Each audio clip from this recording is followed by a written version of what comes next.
If you have kept up with the debate surrounding SOFI and Robinhood recently, I think what you would have realized is that many people out there are either planning to sell their SOFI shares or have already sold their SOFI shares in order to buy shares of Robinhood.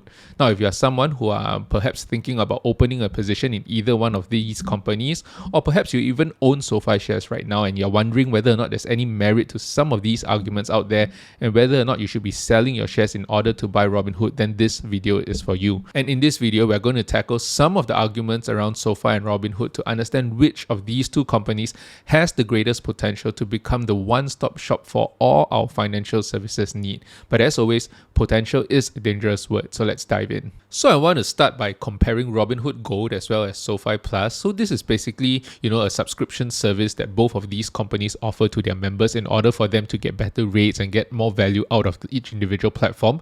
And the reason why I'm starting with this is, because of Robinhood's aggressive marketing of their Gold membership. I think that over the past year has led to some people actually believing that they are eating into SOFI's market share. And at the same time, I think on top of all of this is that people have concerns over the sustainability of this style of marketing, right? Because of all the Robinhood incentive matches that they're giving out and things like that. Now, in the previous video that I'm going to link over here, I've shown you that they're able to do that because the vast amount of cash that they have on hand and the way that they actually stagger some of these payments make this a viable model, at least in the short to medium term. Now, if I take a look at the Robinhood Gold and what is on offer, this basically goes for around $5 a month or $50 annual subscription charge. Now, at the time of recording, right, I think what you're getting from here is a 4% APY on uninvested capital. On top of that, they also have a 3% match on annual contributions into your IRA. So from what I understand, IRA is basically your retirement account. There's a cap of around $210 here. And from what I understand, the annual contribution limit in 2025 is $7,000. And so that is why the 3% match gets you $210. And then on top of all of this, you also have access to Robinhood Gold card, right? Which gives you 3% cashback on all purchases. But I believe not every single Gold member has that card because right now there's only around 100,000 cards being issued. So on top of all of this gives you access to all the things that they announced in their Robinhood Gold event. So things like Robinhood Cortex, Robinhood Strategy, as well as Robinhood Banking. Now, if I were to put this side by side with SOFI's offering, SOFI Plus basically claims to deliver more than $1,000 in annual revenue to the members. Now, members can actually get this FOC free with direct deposits or by paying a subscription of $10 per month.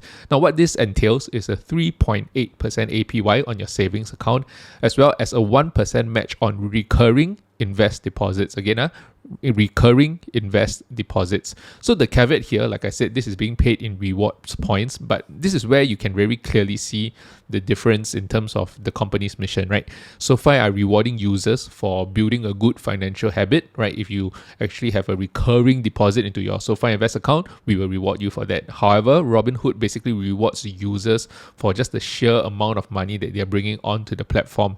Now, again, I'm not saying one is right and wrong over here. To me, this is just a very clear distinction of their strategy. You may think that one strategy works more than the other. That is perfectly fine. But to say that one is better than the other, I think is a bit wide off the mark. Now, on top of this, SOFI actually also has an IRA contribution match, but with a minimum contribution of $20,000.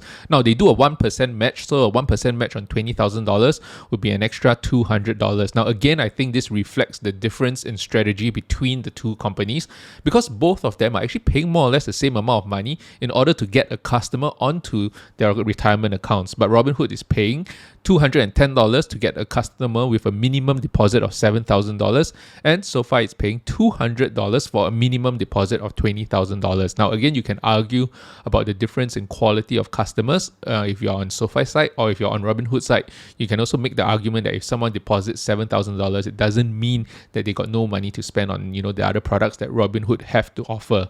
Again, this is not about being right and wrong, but like I said, it's to understand that both companies are going at it with two different strategies. Now, additionally, with SOFI Plus, you also get unlimited access to financial planners, as well as a $1,000 discount on your home loans. And at the same time, SOFI Plus members also get discount on personal loans as well as student loans refinancing. So if the loan is a sizable amount, then that discount on the rate of the loan could definitely be worth more than the $10 a month that you are paying.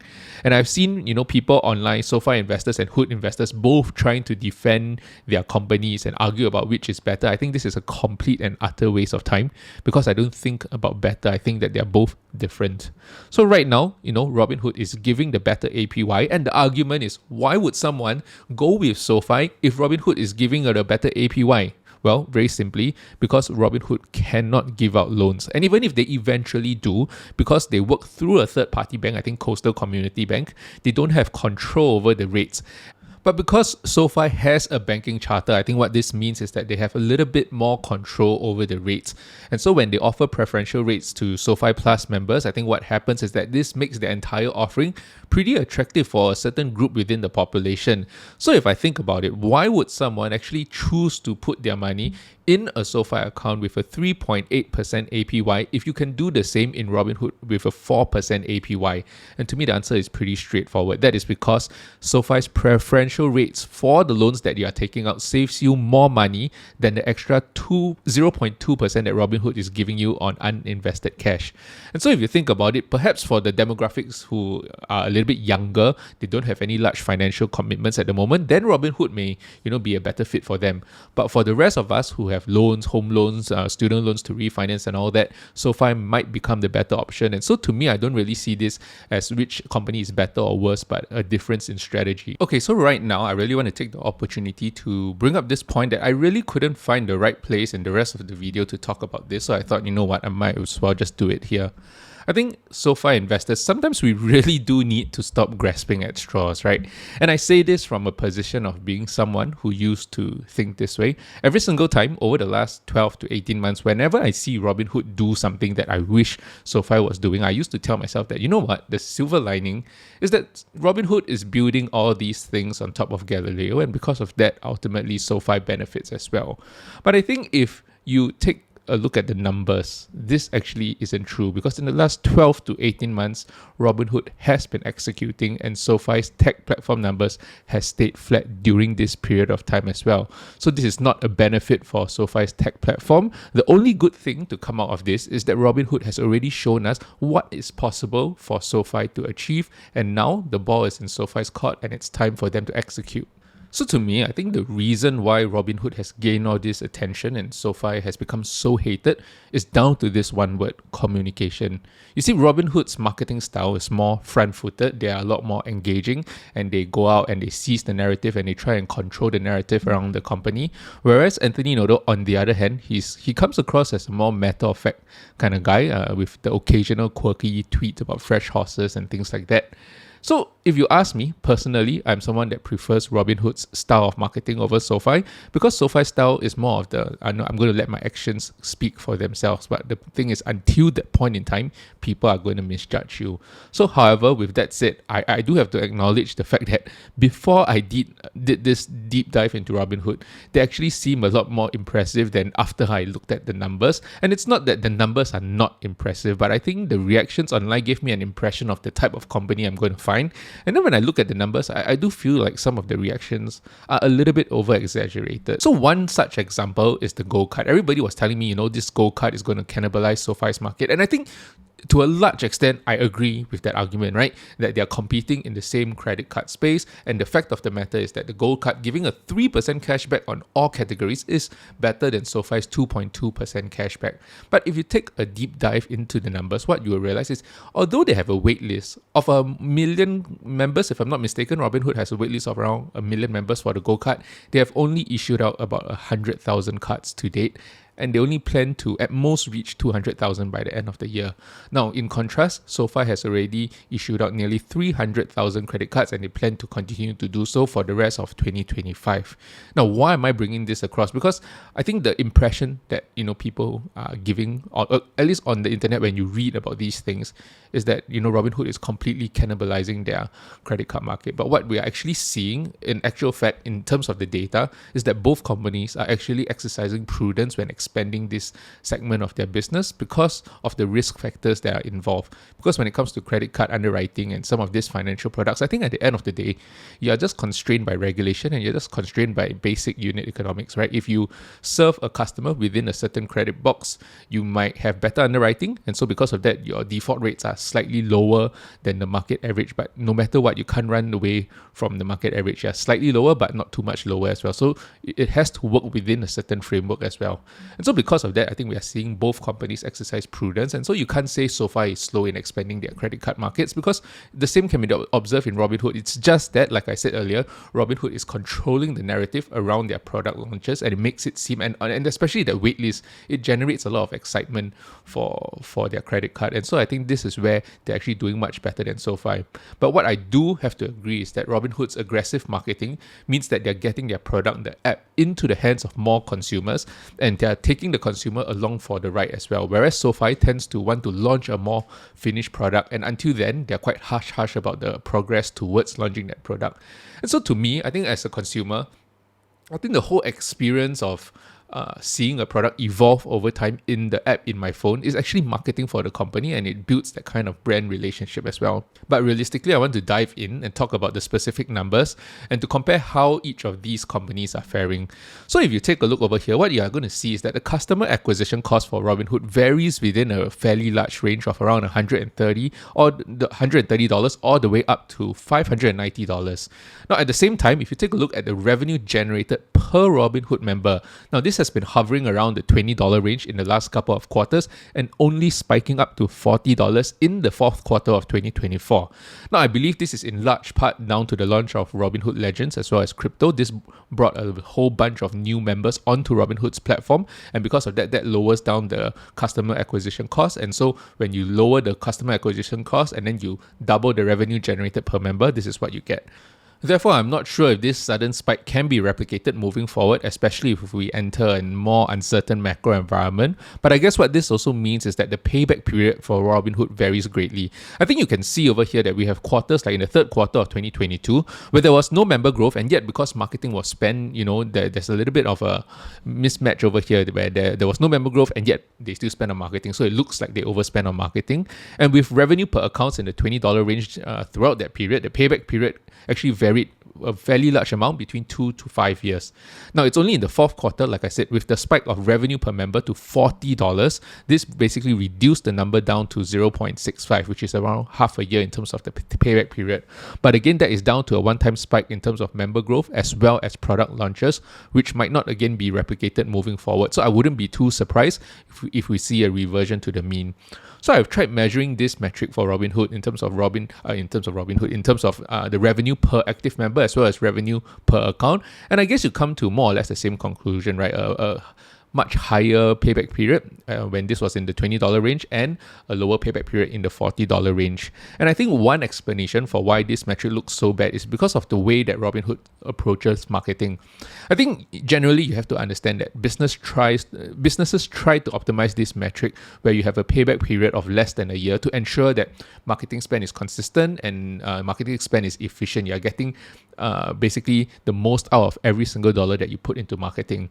But what Robinhood has done, and I've explained this in my previous video, which I will link up for you over here, is that they have aggressively cut the cost in other areas of the business so that they can channel some of this money into marketing spend without having to optimize for all these different metrics. And so because of that, I do think that a slightly more efficient way, at least to a more accurate way to measure Robinhood's marketing efficiency is to measure their marketing spend as a percentage of overall revenue.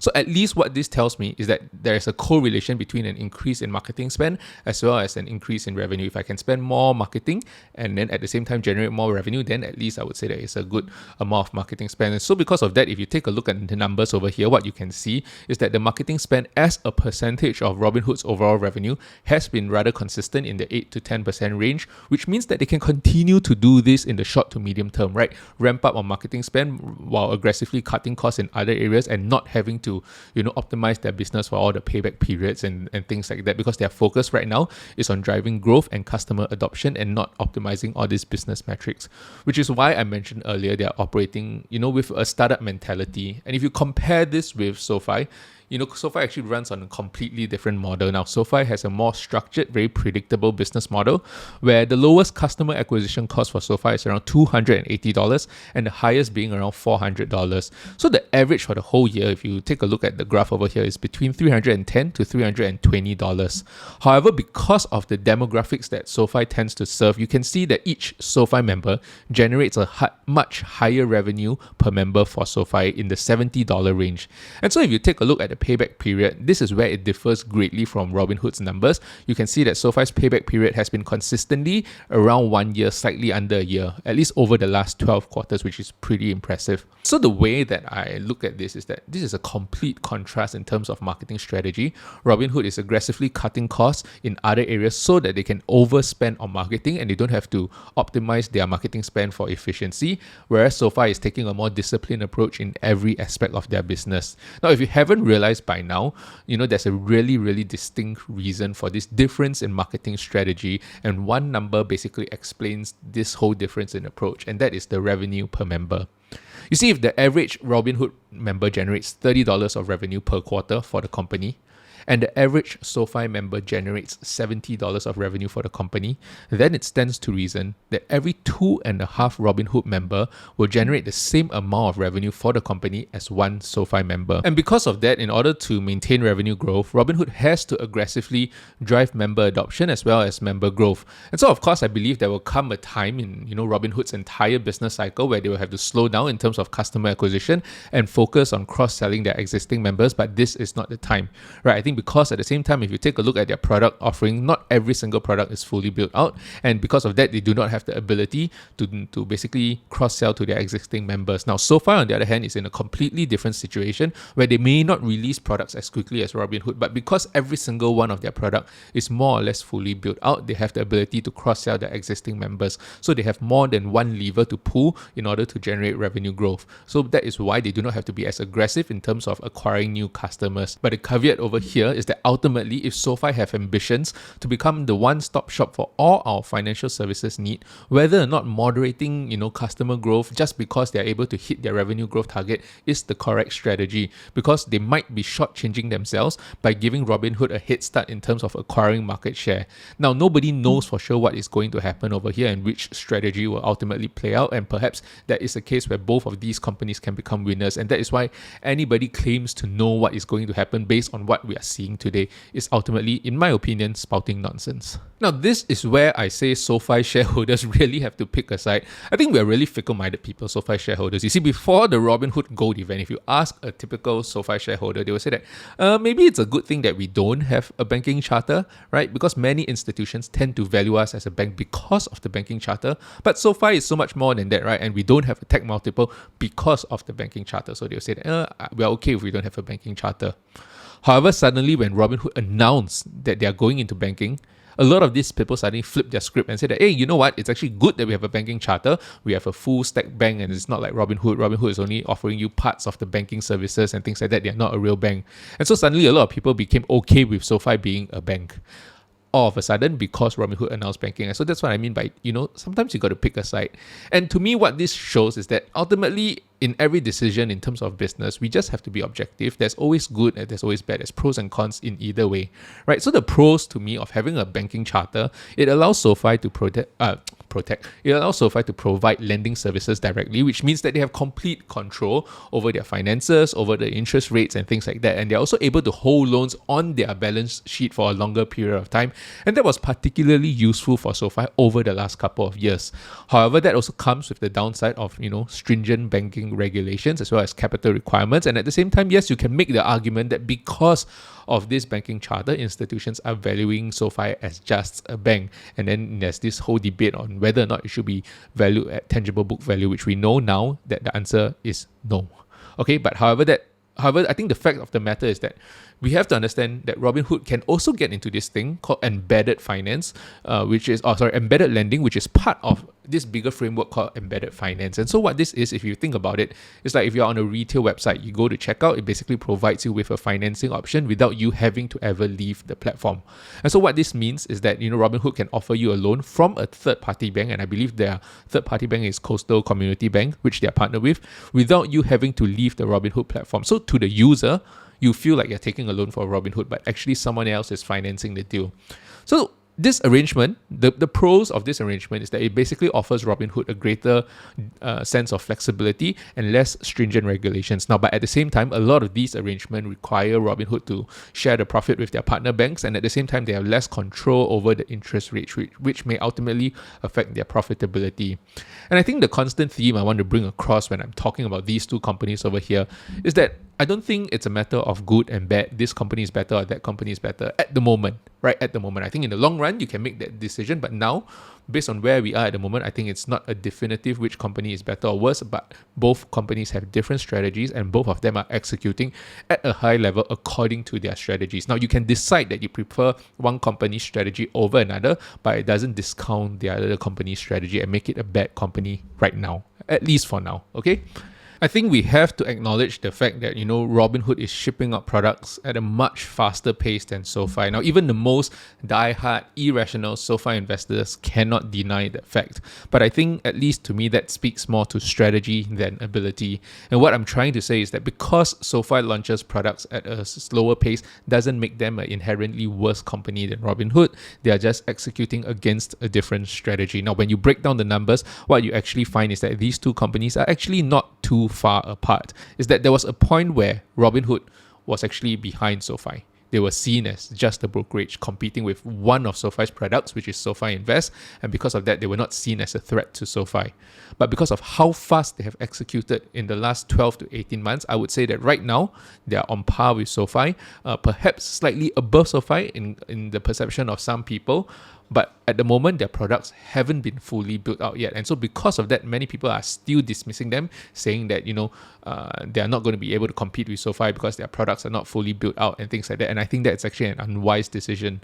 Now, because the important thing when we are looking at Robinhood is not about how fast they have executed to get to this point today, but how much faster they're going to be executing moving forward in the days, weeks, and months ahead, and whether or not that pace of execution will eventually outpace SOFI. So if you ask me, I don't think Robinhood has overtaken SOFI yet, but at the same time, the pace that they're moving, the only thing stopping them is actually regulation as well as unit economics. Now, I think as an investment, right, these two companies will do very well. They're outcompeting the legacy banks, which are actually the real competition. But if we are talking about building the one-stop shop financial services platform and who will get there first, I think 2 years ago, if you asked me this question, no doubt in my head, SOFI will get there first, right? But right now, I think it's a testament to the job that Vlad has done with Robinhood that they have entered the conversation. And this answer, or my answer to this question right now, is not as clear because he has really turned the company around from the GameStop days. And to me, that there's a real distinct possibility that Robinhood will beat SOFI to that title of the one-stop shop financial services platform. Now, that doesn't mean that SOFI will not eventually get there, but Robinhood might get there first. Now, I'm saying this purely from looking at this situation from a tech perspective and how fast they are rolling out products. Of course, there are certain nuances with regards to financial regulations, which I might not be fully aware of, and this will eventually hinder Robinhood's aggressive expansion. That is a distinct possibility, something that I am keenly aware of and I'm holding in tension now. That could be an issue, but right now it's not yet an issue. For example, I know, things recently like the events contract really has gotten Robinhood treading really thin ice, and whether or not as they reach a bigger scale, they have more and more of these regulatory concerns that will eventually slow down their growth really remains to be seen. But if you ask me from SOFI's perspective, I do think that SOFI are in extremely capable hands. Now, SOFI's entire management team is an expert in the financial industry, and they are definitely going to be able to scale this business to become a hugely profitable business. They have already shown that in different macro conditions, they are able to pivot and move the business in a way that still generates revenue. However, if I'm looking in from the outside, trying my best to make a qualitative assessment here, I think the reason for the perceived sluggishness of SOFI's culture could be really down to strategy as well as regulation. And then, as I have proven earlier, each SOFI member actually generates more revenue for the business than each Robinhood member. And so because of that, I think SOFI feels like there is no need for them to push for aggressive growth. But with that said, personally, my gut tells me that if you want to become a one-stop shop financial services platform, then you need to get your products in the hands of more and more users, which is why I have my concern over SOFI's strategy. Now, with SOFI not needing to grow their members as fast as Robinhood in order to reach the same, amount of revenue level, I think that is a completely different consideration to wanting to build the one-stop shop financial services platform. Because to me, in order to achieve this goal, you do need to scale at pace. Now, I think right now, if I were to sum up what SOFI is doing, they are trying to build an entire financial ecosystem to compete with the likes of JP Morgans of the world. And I think they plan to do so by leveraging technology for sure to lower their balance sheet risk with things like their loan platform business while still originating a high volume of loans, which is exactly what banks do, but better. And this is where they have the advantage over Robinhood when it comes to having a bank charter. Now, however, a lot of the changes in their business, because it is in the back end, the consumer doesn't feel the change. And like I have mentioned before, the consumer that is concerned with taking out a loan doesn't really care where the loan comes from as long as they receive the loan. And I think a likely outcome is that, SOFI becomes a hugely profitable business, but a very niche financial institutions that does become a one-stop shop, but for a certain demographic of users, the more mass affluent crowd, right? And that should be enough for them to become a top 10 financial institution. Because if SOFI today grows to become just the size of Truist, right, in the next 5 to 7 years, that is still a 5x return over the next 5 to 7 years, which represents a 38% CAGR, and that itself is pretty impressive investment returns. So you can see, at least from SOFI's point of view, there are two goals here that they're trying to hold in tension. The first one is to become the top 10 financial institution in the US, and the second one to become the one-stop shop financial services platform.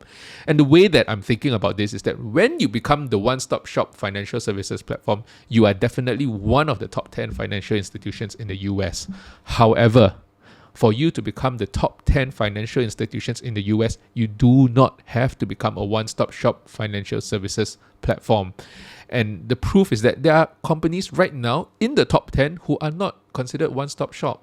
And so with that in mind, I think my assessment comes from a place of looking at the qualitative aspect of execution from both companies. I think that SOFI has a greater chance of becoming a top 10 financial institution before it becomes the one-stop shop. Now, I think during the same period of time, Robinhood may beat them to the chase in becoming the one-stop shop financial services platform in terms of product offering. Now, eventually, I do foresee that both of these companies will become extremely big players in the financial services space, and the biggest losers are actually the legacy banks.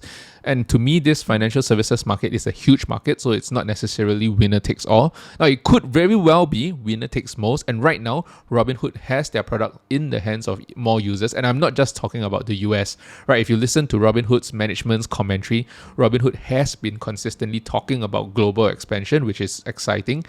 I remember when I first started doing my due diligence on SOFI, I was really excited about them possibly coming into the Asian markets, because even back then, back in 2022, when I was first started doing my research on SOFI, I realized that they had an office in Hong Kong.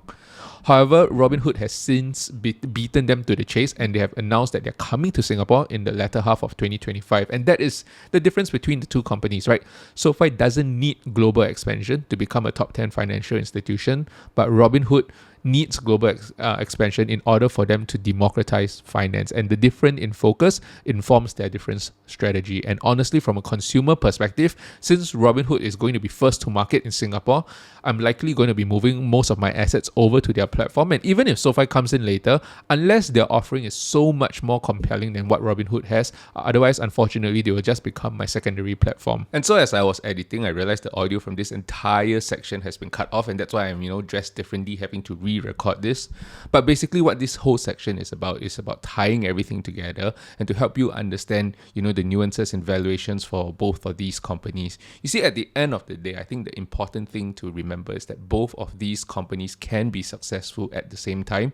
And actually what is more important, especially in the macro environment that we have today, is for, investors to really understand our investments and the kind of valuations that we are buying into for these companies. You see, Robinhood doing well doesn't, inherently just make SOFI worse. You see, SOFI's loan platform business will continue to bring in the minimum around $274 million in revenue with a contribution margin north of 50%, right? So these are impressive numbers that are completely unrelated to any kind of business that Robinhood has announced, and it's not affected by their execution as well. So if, interest rates continue to fall, people are still going to refinance their student loans, and with SOFI, we could even see them continue pushing their home loans and cross-selling their existing members as the mortgage rates fall.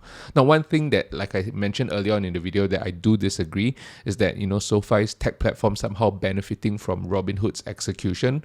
because like I said, there's completely no correlation between, Robinhood's execution and SOFI's revenue from their tech platform. But what doesn't change, however, is SOFI's ability to continue getting bigger contracts from the government, right? So SOFI's ability to get all these contracts from the government is not affected by Robinhood because Robinhood doesn't own their own tech platform. So you can see that from some of these tweets over here that SOFI are already making some side glances to the government, and hopefully behind the scenes we can start to see some semblance of a partnership between Galileo's platform as well as what the government plans to do. So to me, in general, the way I think about it, SOFI's 2025 and 2026 guidance remains on track, right? And there was nothing that was announced during Robinhood's event that fundamentally changed that. Now, if you were to consider the valuations of both of these companies, what we're going to be doing right now is to give you a high-level understanding of the bullish and bearish thesis for these two companies in terms of their valuations. Now, when it comes to Robinhood, I think the bearish case is that, we actually see this macro tensions and these fears of the trade war actually extend throughout the entire year of 2025. And if that actually happens, we can expect revenue to come in a little bit more muted, perhaps not at the levels of 2022 where we saw a decline in revenue year over year, but a more muted growth, perhaps in the 10% range, with earnings per share only growing from $1.09 all the way up to $1.24. So that would put their year over year growth for their EPS at around 13%, and which would make them be trading at around a 2.9 peg. Now, in a more bullish scenario, let's say all these trade tensions get resolved very quickly over the next 2 to 3 months, then I wouldn't be surprised to actually see them grow EPS by 63% from $1.09 all the way up to $1.78. And if that is the case, they would be trading at a 0.6 peg. Now, if you consider SOFI's valuation, I think the bearish scenario for SOFI, yes, it's also a recession, but I think more so it's Robinhood actually eating into their market share. And if that is the case, we only expect them to get around 2.8 million members onto their platform with an EPS growth of 15 cents to 30 cents. However, even at today's PE of around 70, that would put SOFI trading at around a 0.7 peg. Now, in a more bullish scenario, let's say they actually manage to get 3.1 million members onto their platform and an earnings per share growth of 15 cents to 35 cents, then even at today's PE of 70, that would make SOFI be trading at around a 0.5 peg. And ultimately, at the end of the day, I think it depends on each individual person's perspective of both of these companies, because Robinhood, at least in my opinion, is not as battle tested as SOFI, because during the tough macro environment that we have had previously, SOFI still executed throughout all these tough macro environments and continued to grow their revenue, whereas we didn't see the same for Robinhood. However, during the last 12 to 18 months, Robinhood has been moving at a faster pace, launching a lot of new products so that they are able to cushion against this seasonality in terms of their revenue during a bearish market. However, some of these implementations or some of these new products that are supposed to cushion against this blow hasn't been tested yet. And so if you consider the more bearish scenario, Robinhood's valuation would come across as slightly more rich and SOFI as more fairly valued. You see, SOFI's guidance actually still stays true with one rate cut and with unemployment rising to 5%. And so because of that, we know that even in a more recessionary kind of environment, SOFI will still be able to achieve their targets. However, Robinhood, on the other hand, might not hit their targets if we see a long-drawn recession. So just by virtue of trading as a proxy to the markets, I think we can definitely see Robinhood fall in terms of their EPS contraction as well as multiple contraction if we do enter a bear market. However, in SOFI's case, because they already guided for a recessionary scenario, that means that they will come in probably at their targets or at their EPS target, and what that means is that we'll likely only see a multiple contraction with SOFI. And to me, that's how I think about it, right? I like to own both of these companies in equal measure, but at least for Robinhood, I'm a bit more wary at these prices considering all the volatility that we are having. If this was in 2023 or 2024, I would have been definitely more aggressive in building my Robinhood position, but in the times that we are living in, I think that calls for a different approach, and I will see you in the next one.